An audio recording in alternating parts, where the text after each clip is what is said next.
From our 22 News Broadcast Center, this is 22 News in Focus. This week, how a new statewide casino vote will impact MGM Springfield. Here's Laura Hutchinson.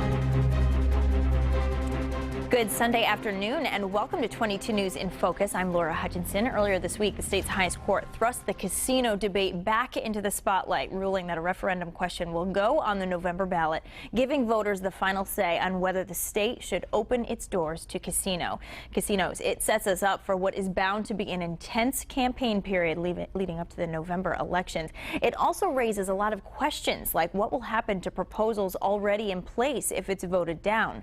That's where 22 News in Focus comes in this week. Today we'll get reaction to the ruling and find out what this means for our community and our state. We'll talk to MGM Springfield President Mike Mathis today. We'll hear from someone who's worked hard to repeal the law and another who's working to move it forward. We'll also find out what the legal and possible political ramifications could be if this law is overturned. But first, starting us off today, we have MGM Springfield President Mike Mathis joining us. Mike, thank you so much for being here. Thank you, Laura. Thanks for having me back. You've been on quite a roller coaster ride this month alone. You were granted the license. Congratulations on that. Thank you. We haven't been able to even have you on the program That's to talk about that, but here we are.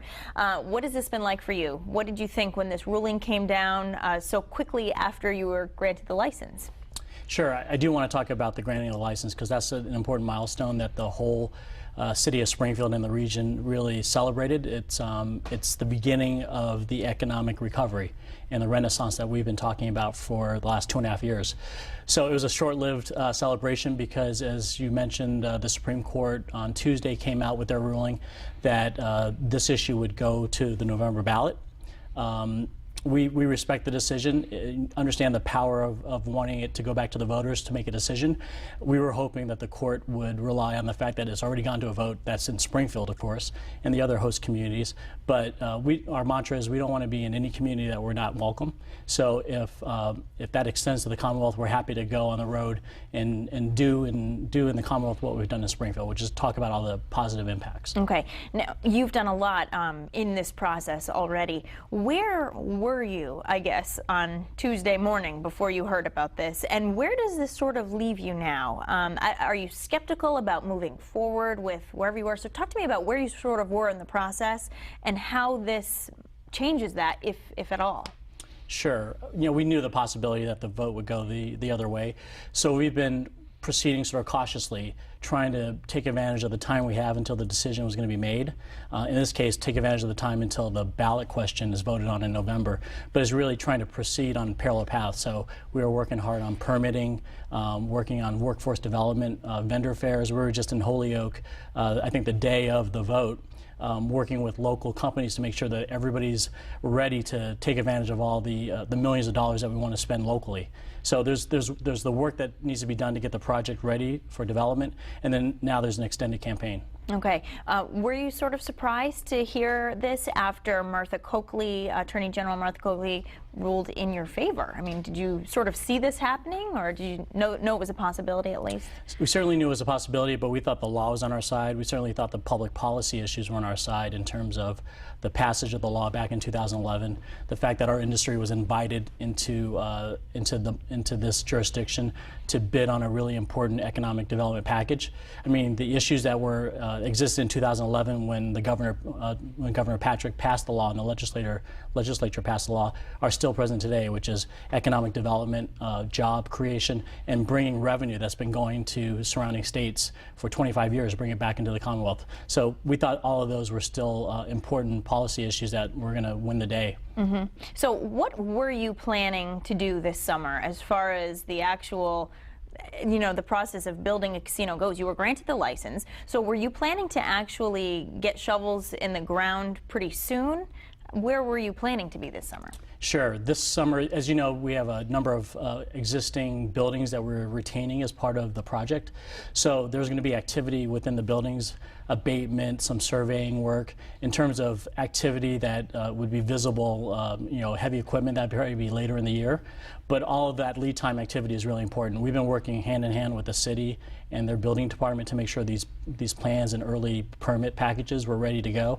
So it was all about being ready to pull the trigger, so to speak. Okay, so are those projects continuing? Are you now sort of splitting your time between moving forward and the campaign, or is it really all hands on deck with the campaign now?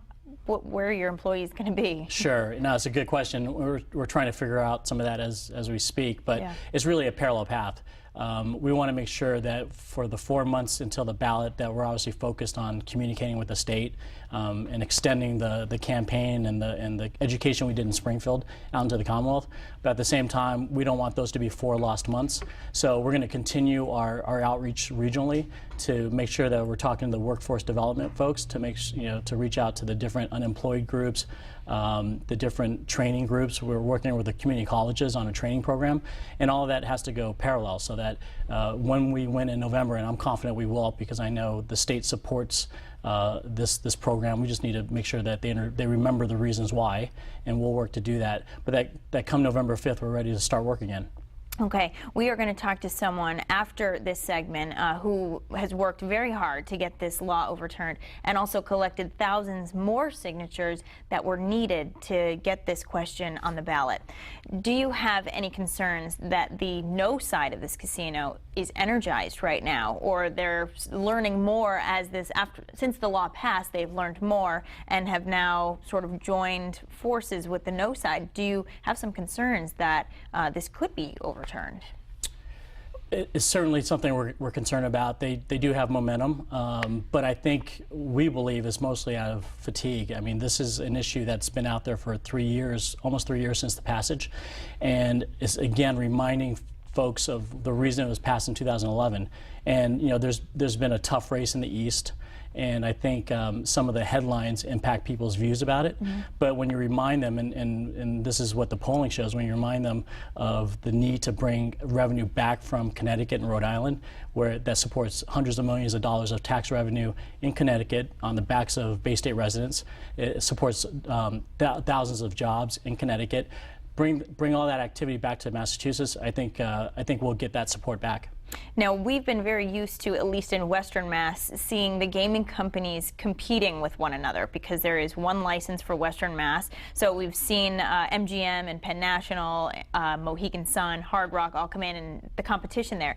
Are we now going to start seeing the gaming companies teaming up, MGM and some of the companies who are looking to build out in the eastern part of the state? Are we going to sort of see a partnership now as far as the advertisements and the getting the word out? Are we going to start to see the gaming companies kind of come together on this? Sure. I mean, we talk all the time on issues that are common to us all. For example, the regulations that were being promulgated by the Gaming Commission.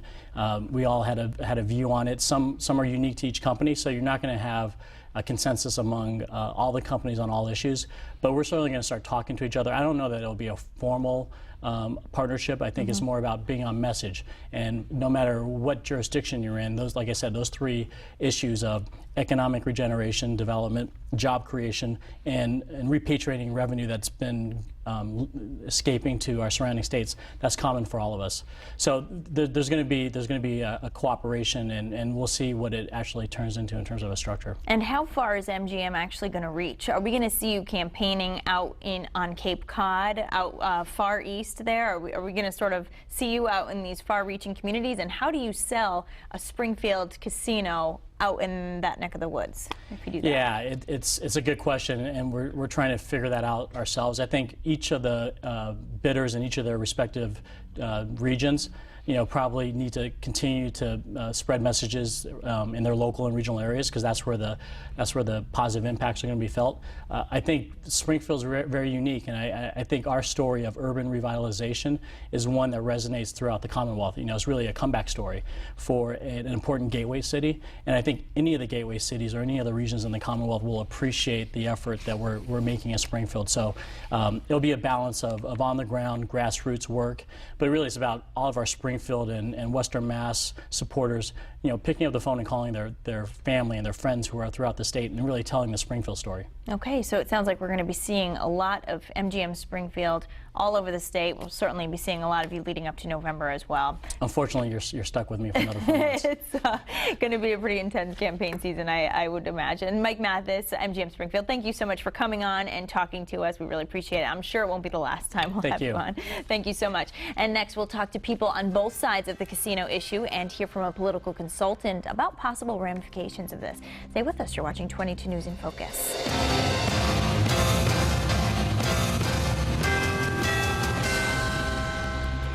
Welcome back to 22 News in Focus. This week, the state's highest court ruled that voters across the state will decide in November if casinos are welcome here. We just talked to MGM Springfield's president about the decision, and later we'll hear from a political consultant about the ramifications that could come from this. The ruling came at a very interesting time since a license has actually already been awarded to MGM here in Western Massachusetts.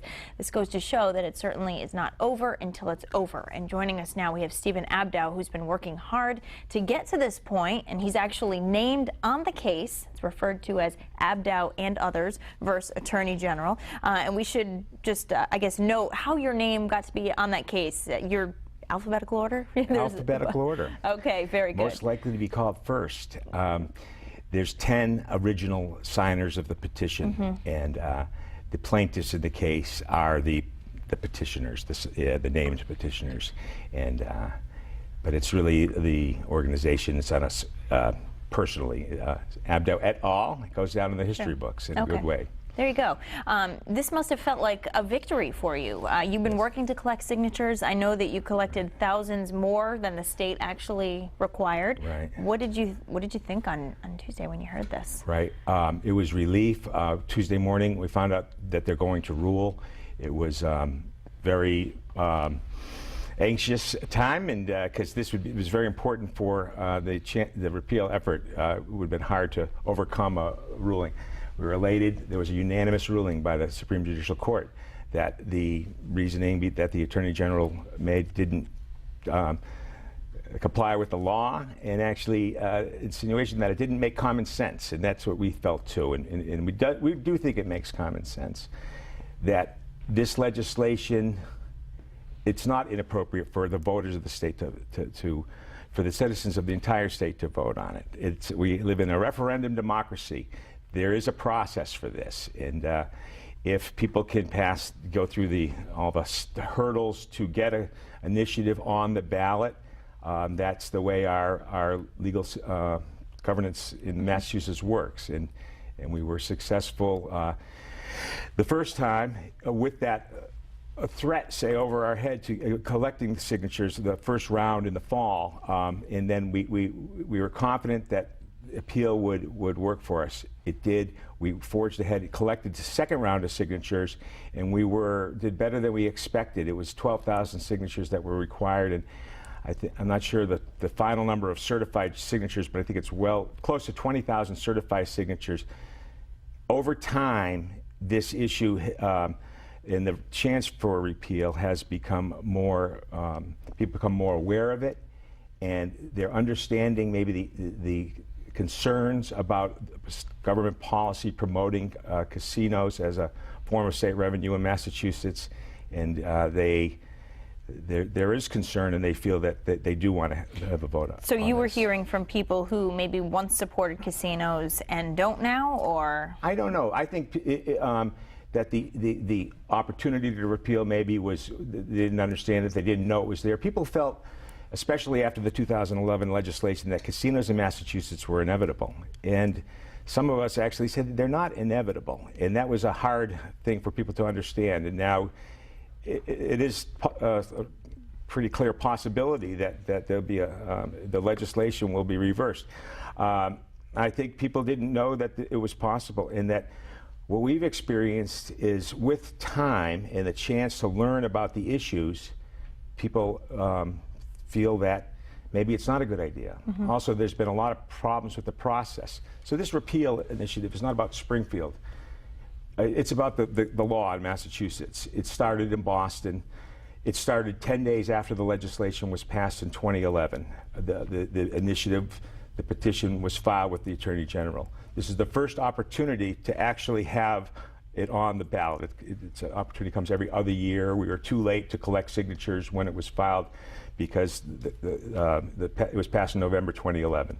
Now, what do you think about the issue with Springfield, where Springfield voters had a vote and they accepted and they welcomed MGM in, and MGM has gone ahead and made these plans, and as you just heard, have reached out to people to hire and all of that.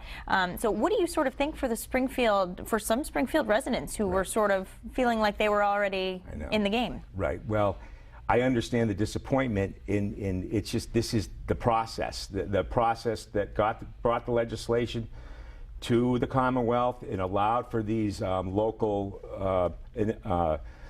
proposals to be voted on. That was the way the process worked. And another part of the process is there was a chance for the legislation to be repealed.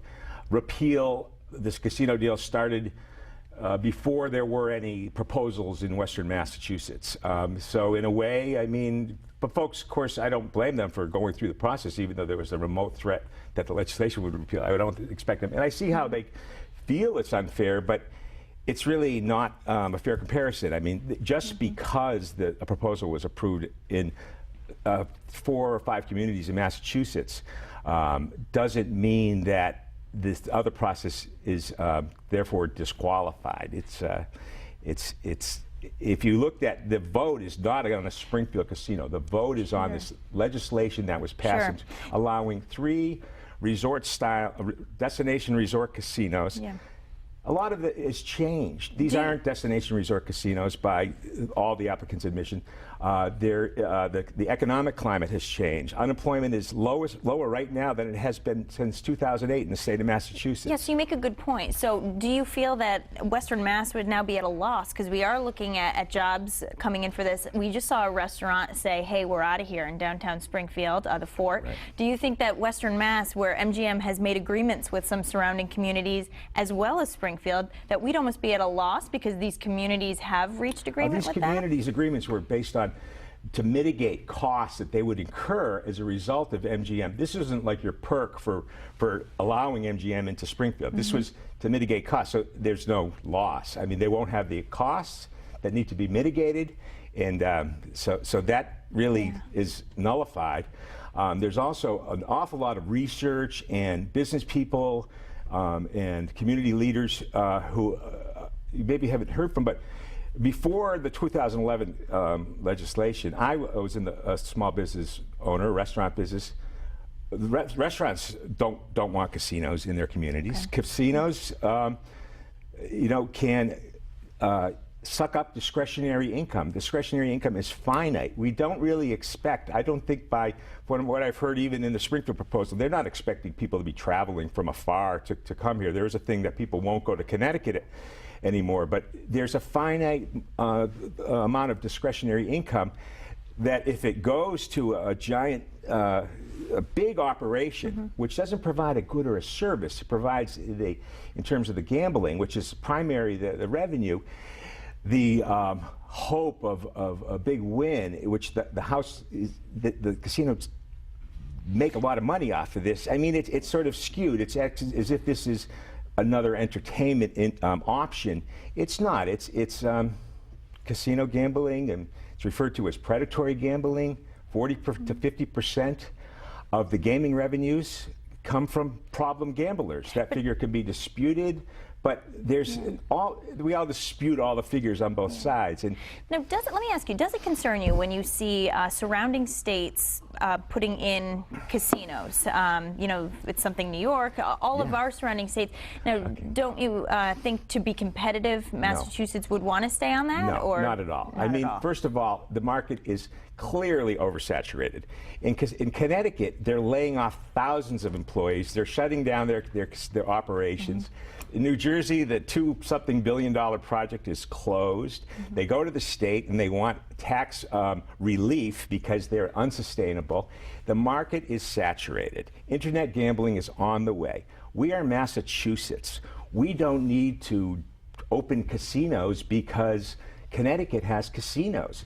it is not an economic development strategy. The governor himself has backed off of the idea that this law is economic development. He said it's a few jobs and some tax revenues or something. There's another side to this. It's not all we hear about jobs and tax relief, jobs and tax relief. That's not the whole story. There's many ways to parse this.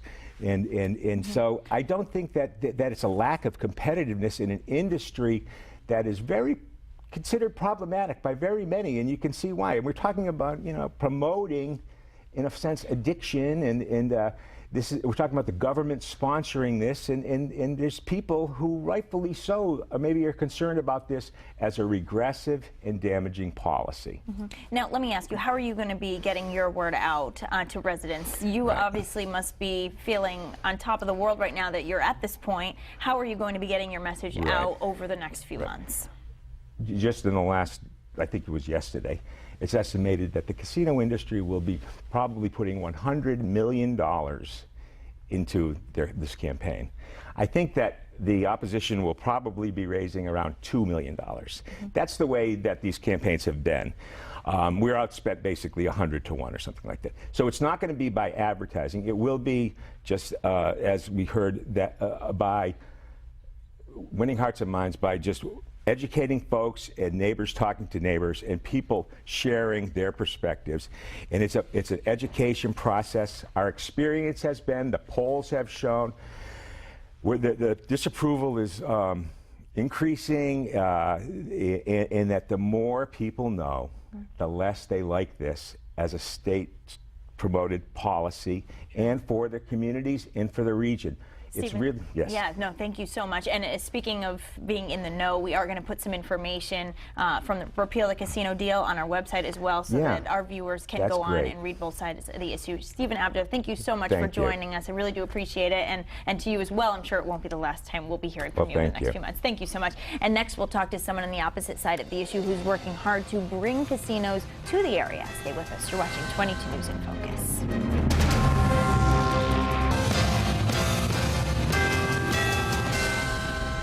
You're watching 22 News in Focus. Today we're talking about the court's ruling this week that there will be a referendum question on the ballot this November, ultimately letting voters decide whether to welcome casinos into our state.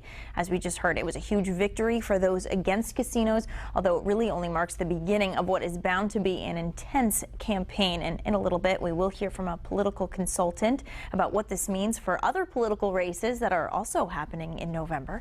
But first, let's talk to someone on the other side of the issue, as we just heard, someone who's been working to bring casinos to the area. Joining us now, we have Mary Kay Wydra, president of the Greater Springfield Convention and Visitors Bureau, who's also in favor of casinos. And you offer an interesting perspective because you personally live in downtown Springfield and you work with the visitors, so you'd actually be directly impacted by MGM, at least personally and professionally. Sure, absolutely. So tell us about yourself. I'm a downtown Springfield resident, and I live in the immediate area where the casino would be built in Springfield, and I'm also the president of the Greater Springfield Convention and Visitors Bureau. We are one of 16 regional tourist councils in the Commonwealth, and we're charged with promoting the area for tourism, and certainly welcoming an attraction like MGM Springfield into our region bodes well for our industry. It's a new story to tell. It's something new to lure people to the region, and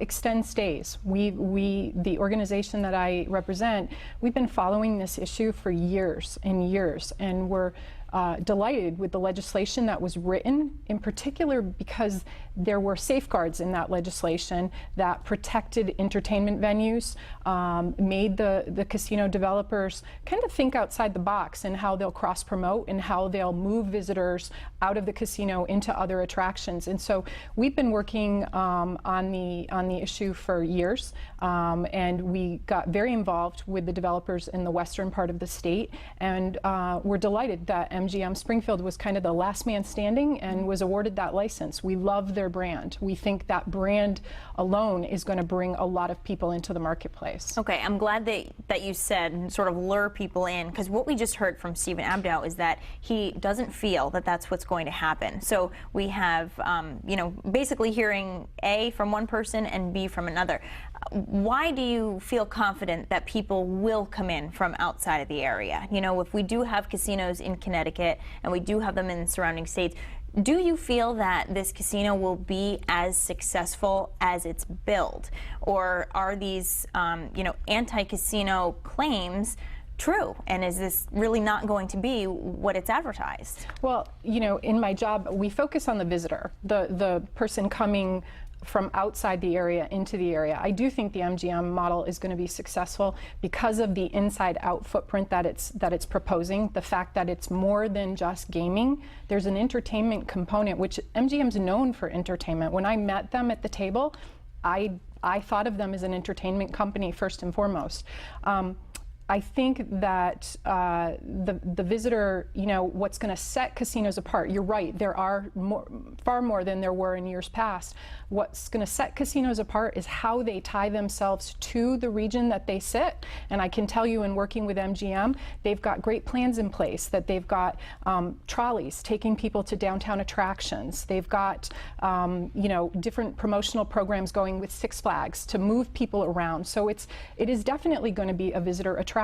Okay, and when we talk about downtown attractions, and we just heard this week that a restaurant that's been in place for decades is leaving. Do you have concerns that people almost won't want to go around downtown? Why do you sort of think that is going to work in a favorable way? If we're already hearing that people are scared to go downtown, they're not visiting the restaurants as much, why are they going to come downtown to a casino? I guess from the visitor standpoint, why do you think that that's going to be successful when some of these landmark restaurants aren't? I think you're going to see ancillary spin-off businesses being created in addition to the casino being built. MGM's project includes some market rate housing, and so with downtown residents come things like coffee shops and newsstands and so forth. The safety concern in Springfield, a lot of that is perception. Again, I'm a downtown resident. I visit the downtown restaurants. I think one particular restaurant closing, you can't group all of them into that one particular case. I also think, and I know because of the work that we're doing with MGM, that we have different cross-promotional tactics in place so that concierges at MGM are going to be familiar with the other restaurants in the area. So if a guest is on the gaming floor and wants to have a great meal, they're going to be directed to other other venues to find different restaurant options and so forth. So, and I know that was a great concern for the Convention Bureau. We have 260 member businesses. Not all of them are big, primarily medium and small size businesses. I think working with them, we have assurances in place that they're going to do everything they can to move those guests throughout the valley. What's interesting is, as we talk about this casino issue, and as a reporter, one thing that I always hear is that if this doesn't come, then what else do we have? Or what else is possible to bring in jobs? And what's interesting is, of course, you work in the visitors. How does Western Massachusetts rank right now? How are we doing? When people are coming to visit, where are they going right now? What is thriving outside of the talks of casinos? Do we have things that are up and coming? Outside of gambling and we do. And, when and you these projects. When you look at Massachusetts as a whole, excuse me, you always lead with your strengths, and certainly destinations like Boston, Cape Cod, and Berkshires have name cachet. We're very fortunate that we are so close to the Berkshires. We partner with them on a lot of different promotions. We have big attractions that generate a lot of visitor traffic. Yankee Candle Company up in Franklin County brings in millions of people each year. Same thing with Six Flags, New England, and we feel very fortunate that we're bookended with those big brands. The casino, adding a casino to our mix, we feel would complement the attractions that we have in our area and provide another option for things for people to do. Okay. What is your plan for the next few months? We know that we're going to be seeing the gaming companies. We know we're going to see advertisements from MGM. We just heard, of course, repeal the casino deal. They're getting together, and we are definitely going to be seeing, they're planning to raise some $2 million or so. What can we expect to see from pro-casino that's not MGM in our area? Folks like yourself, who you live downtown and you are in favor of this, what sort of energy could we expect to see? I think you're going to see us trying to get the word out and appeal to the voters that when they go and cast a vote, vote for the casinos, that it is a vote for economic development in our region. We've never seen a project of this magnitude in our area that's going to put as many people to work. And again, I live downtown, and I know my fellow citizens, and people need to go to work. And we're gonna do everything we can to help make this a reality, so that we have new product to sell. We want to add this attraction into our mix and offer it to the visitor. And I know that when this ruling came down, you issued a statement, and you used the word disappointed for the region. It's no surprise why you would use that word, of course. Disappointed but not defeated. Again, I'm confident that voters are going to make the right decision and cast a vote for economic development. So you are feeling good that this is ultimately going to pass in November. Do you? Sure. Okay. Yeah. Very good. Mary Kay Wydra, thank you so much for coming on and talking to us. Thanks for having me. Yeah, very good. And I'm sure we'll be talking to you again soon. Thank you so much. Next, we will talk to a political consultant about what this ruling means for our state, our area, other races happening this year. Stay with us. You're watching 22 News in Focus.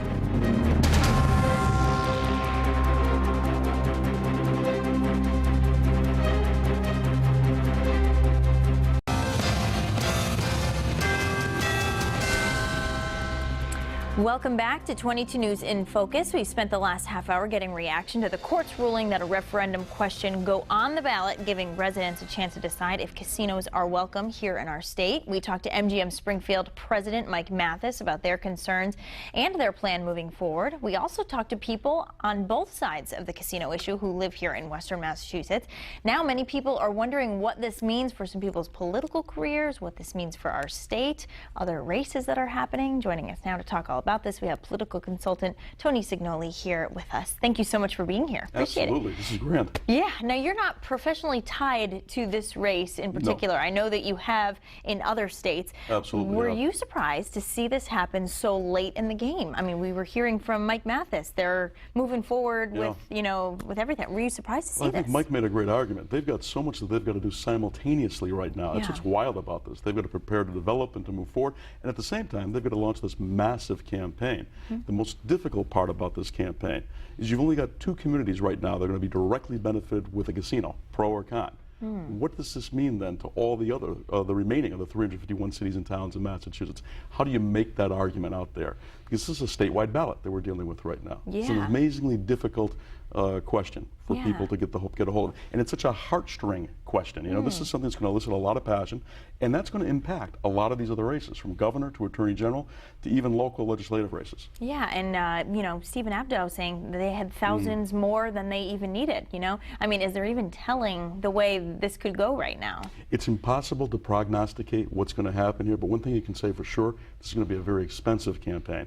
And trying to buy the media that's necessary, or trying to get out there and get the earned media that's necessary here. To be on programs like this as an example. They'll be in competition not just with each other, the pro and the con side, but you'll be in competition with gubernatorial candidates, attorney general candidates, and all these other folks that are ranked. District attorney, for an example, in some areas, not here in Hampden County, but come November. But there's the other ballot questions as well that elicit a lot of passion, like the repeal the gas tax. So all of these things will bring people out. If there's one good thing about that, pro or con a casino, this may drive up the voter turnout, and that's a great thing. Getting more people involved is always an important piece. Yeah, normally we would see our big numbers for the presidential races, but I almost think this one, I mean, do you agree that this one could be one of our top voter turnouts? No question. Other than a presidential race, this is a record breaker kind of a year, because both sides on casino are so fired up. And there are so many ancillary groups that are going to be involved here too.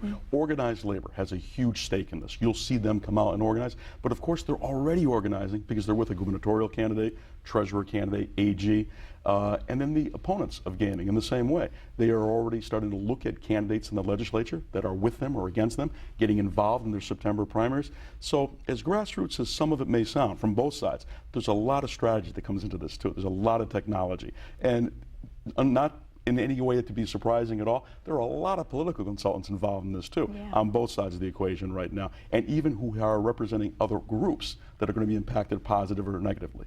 Now, you mentioned the race for governor, and what's interesting is the tie-in here with Martha Coakley. So Martha Coakley is, of course, running for governor.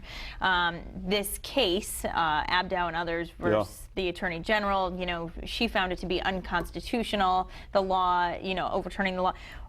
You know, what does this mean for her now? Because she is running for office. However, the court ruled against her. What does this look like for her right now? This is tough, and she's doing her best in the past week to try to spin this, saying, gosh, golly, gee whiz, I'm fine with this, that's great, other people have a right to decide, and you know, this is the right outcome.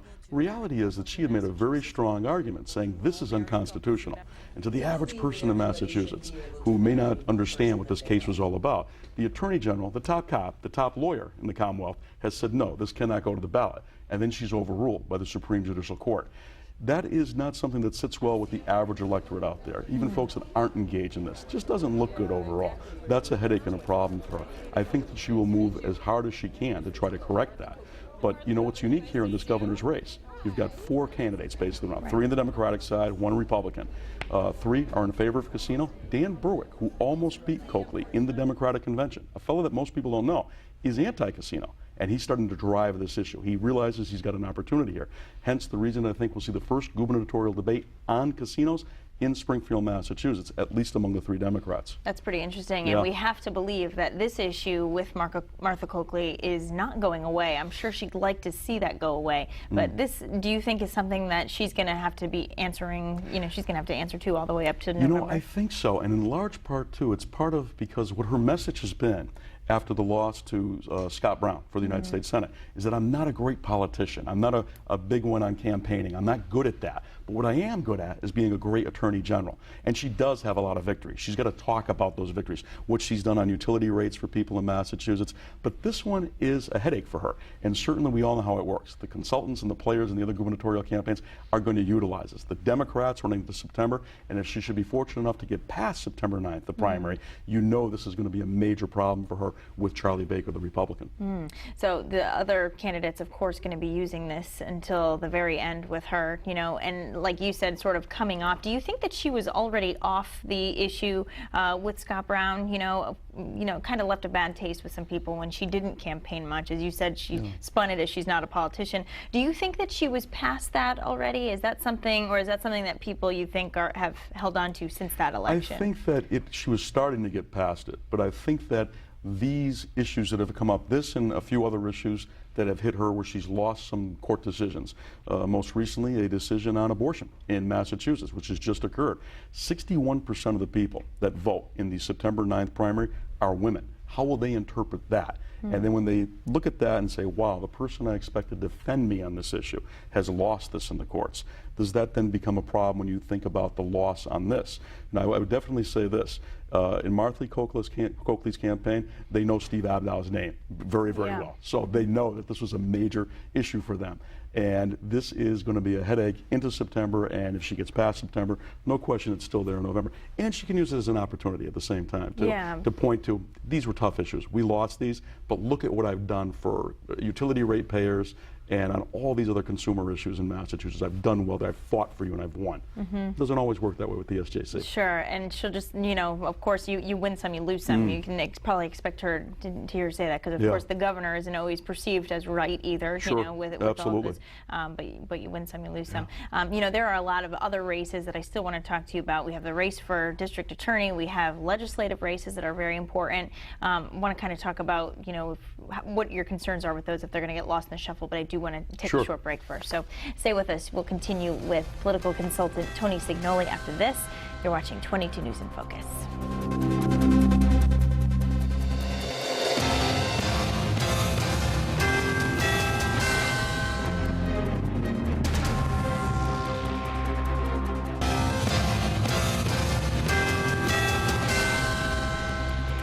You're watching 22 News in Focus. We're continuing our conversation now with Tony Signoli about the court's ruling to have a referendum question put on the ballot. We were just talking about what this could mean for some political careers. We were talking about Martha Coakley in particular.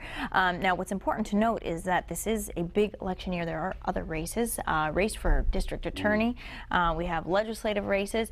What do you think those folks are going to have to do to stay in the game a little bit, to keep everyone's interest? Or do you think that this is good for them because people are going to be interested in the races? How do you think this is going to play out? You know, on the one hand, it brings people out for November. When you're talking about Hamden County and the district attorney of Hamden County, that race is done and over on September 9th. Yeah. That's why I give a lot of credit to yourself and the Springfield NAACP for having that DA debate forum. You should be one of those a week at this point. We're 10 weeks away from this thing, and most people could not tell you the names of all 4 candidates for district attorney. Sure. So, you know, it's important because the district attorney does have a say on gaming, especially the district attorney of Hamden County, because where is his office? It's literally across the street from where MGM is planning to have a casino. In addition, it's the DA as top cop in Hamden County that could have a say in how certain laws, certain aspects of the gaming law are enforced within Springfield, within the surrounding area, and for all of Hamden County. So certainly that is an issue for district attorney, and I'm betting that in future debates for DA in the next few weeks, you'll see this question come up, because this is a predominant question on the minds of a lot of folks. You're seeing it come up already now in legislative races. The race to succeed Gail Kondaris. They're already talking about this and where they stand, and they're definitively being asked by groups that they're talking to, neighborhood groups and others. The candidates are being asked, are you for, are you against, and tell me why. Yeah. Now, there are a number of issues, of course, that you want out of your, elected leaders when you have a race, your, state representative or so. You wouldn't normally just base that off of casino. Do you think that this topic is going to weigh that heavily? Say, this followed, of course, we always have our time periods when we talk about gun control and all that, and that issue weighs heavier, and people want to know where people stand on that. Is it really going to be, the people that this is going to be the issue that people really vote on this time around? It won't be just the issue. It will bring out a lot of folks. Many people are single issue minded, so they'll come out on gaming. But many will be upset about the automatic gas tax in Massachusetts, and that's on the ballot. So the average person that's out there that might say, I'm for or against casino, but gosh, I'm against that darn gas tax, and I'm going to vote against that. That will help bring and drive people to the ballot. Smart candidates for the legislature right now, they're polling or they're listening as they're door knocking. They're hearing feedback from people on these issues. That will drive it. But another point of this, maybe the third side of the coin of the question that you just asked is, so often you hear, if not this, what? If there is no casino. But there's another part of that now for these legislative candidates, whether you have a casino or don't have a casino. What's the revenue impact here? This is $400 to $500 million that would come from these casinos under gaming law and whatnot. What do you do to replace that in future budgets? That's the kind of thing that legislative candidates should be asked about right now from the public. Despite whatever happens in November on this question, what do you do one way or the other way to replace that revenue? And at the same time, what else are we thinking about in addition to casinos? Okay. One other question.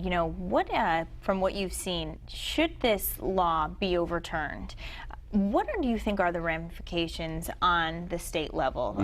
Do you now there are obviously MGM is further along than some of the other gaming companies in our state. Do you have concerns about how much this could ultimately cost? Who would it be? The state paying back? The taxpayers? What would end up happening? Well, that was a large part of Martha Coakley's argument, that if this were to be shot down, this would be akin to the Commonwealth taking this land from these folks. And you just can't do that, that there could be the premise for significant court adjudication in that regard.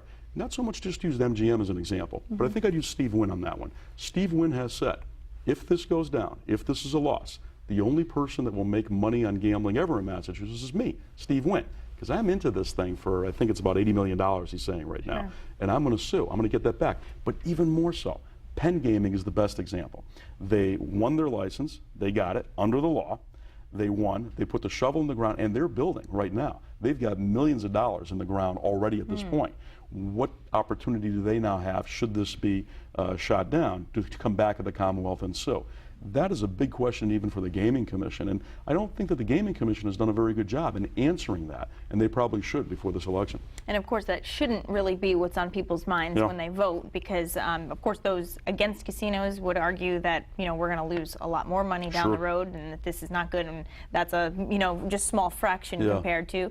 And you know, obviously those 4 casinos wouldn't want that to happen in general. But you're saying that we should anticipate, if this is overturned, big lawsuits coming in. You'll see law cases. There's no question about it. This will, right now, this is a bonanza for the lobbyists and for the political consultants on both sides of the issue. But should it go down, it will be a bonanza for some of the law firms in Massachusetts. And you have been a part of this type of thing in other states. How does this usually, I mean, what was your experience? You know, how have people voted? How's this gone? You know, it all depends on the argument that can be made. Right now, you've got 2 to 4 communities that will actually benefit directly. You've got the host communities, too, that might benefit perhaps overall. But on the flip side of that, you've got to say or do something for the remaining 351 cities and towns in Massachusetts. What's in it for Pittsfield? What's in it for North Adams? North Adams, who's announcing that they're bankrupt. They're about to go into the hole. They're not going to make it for another year. What's in it for them? And I think that perhaps that's the argument that the MGMs and the Penns have got to make. What is in it for everyone in Massachusetts? For the opponents, certainly those arguments are, you know, here are the negatives that come along with this. There'll be a lot of parochial politics that come along with this, too. And perhaps this will get me in some trouble, but if I'm in Northampton, I'm ecstatic over this, because now I won't be seeing Springfield resurge. I won't see Springfield as a rival to me in greater Northampton. And there's always been that rivalry for nightlife, for restaurants, for the rest. And that's unfortunate that so often these issues come down to the parochial fights overall. But the average regular voter, they won't care so much about that. They're going to want to hear the arguments for and against. And one thing I would predict, you can't prognosticate on this, but I think that MGM will be used as one of the best examples for what's maybe good about gaming. They've been very transparent. They ran an incredible campaign, not just the referendum in Springfield, but all the work done before. They reached out to every single neighborhood in Springfield to say, here's what's in it for you. This isn't just for downtown or for the South End. This is for everyone. That's the challenge before them now, to do that in the entire Commonwealth. And that's the challenge for the opponents as well, too. We like to say in referendum campaigns, to better answer your question, what I've seen in other states, when in doubt, people will vote no. They will vote against. So if there's doubt about gaming in Massachusetts, the preponderance on the electorate is to tip toward no. If they are, you know, can't make up their mind, they're going to go towards no. When in doubt, vote no. And how big is this window to get the word out right now? So we'll say it's about July 1 right now-ish, you know, a few July, August, September, October, November. You know, is that a typical window to sway voters? Is this a small window? What are we looking at here? Great question, especially from the professional perspective for me, because often we know we have a referendum very well in advance. In Massachusetts, it's shaky. Using the nurses as an example, the nurse staffing ratio, everyone on both sides ready for that. Ads on TV and everywhere already on this. And yet the Massachusetts legislature may negate the referendum in the next few days by action in the House and the Senate. So here in Massachusetts, we expect last-second games like this. On the flip side of that, this is a short window to go from June to the dog days of July and August when people aren't really focusing on this, to have to be out there and contend on this question, along with all the other ballot questions and the races that are out there, get attention of voters. It's a short window, and this will be over in the blink of an eye. This will be so fast. Before you know it, it'll be the election day in November. And I guess I would say this will be one very, very, very expensive campaign, without a doubt. Very expensive. This will add an awful lot of money into the political coffers of expenditure in Massachusetts. Absolutely. It's going to be a busy couple of months, and we'll breathe the week after the election, I think. Who knows what will happen? It'll just be interesting to see which way it goes. This is an interesting topic. Political consultant Tony Signoli, thank you so much for coming on and talking to us. Very interesting topic, and it's nice to pick your brain. Thank you so much for being here. And we will have the last word for you after the break. Stay with us. You're watching 22 News in Focus.